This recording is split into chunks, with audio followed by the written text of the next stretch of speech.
പുരാതന നായർ തറവാട്ട് കൂട്ടായ്മയുടെ നേതൃത്വത്തിൽ 251ഓളം വാദ്യകലാകാരന്മാർ അണിനിരന്ന മഞ്ജുളാൽ തറമേളം നാദവിസ്മയം തീർത്തു.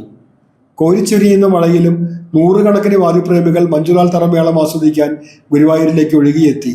വാദ്യപ്രവീൺ ഗുരുവായൂർ ജയപ്രകാശിന്റെ പ്രാമാണ്യത്തിലാണ് മേളം അരങ്ങേറിയത്.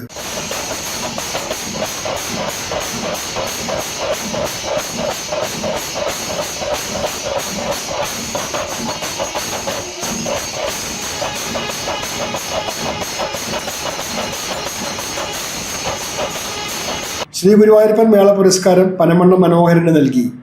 ഗുരുവായൂർ ക്ഷേത്രം ഊരാളൻ മല്ലിശ്ശേരി പരമേശ്വരൻ നമ്പൂതിരിപ്പാട്, തന്ത്രി ചേനാസ് ദിനേശ് നമ്പൂതിരിപ്പാട്, സംഗീത നാടക അക്കാദമി ചെയർമാൻ മട്ടന്നൂർ ശങ്കരൻകുട്ടി മാരാർ, സ്വാമി സന്മയാനന്ദ, മൗനയോഗി ഡോക്ടർ ഹരിനാരായണൻ എന്നിവർ വിശിഷ്ടാതിഥികളായി.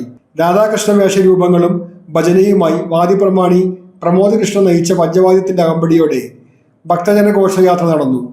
തുടർന്ന് ക്ഷേത്രസന്നിധിയിൽ ദീപാരാധന വേളയിൽ 500ഓളം ഐശ്വര്യ വിളക്കുകൾ സമർപ്പിച്ചു.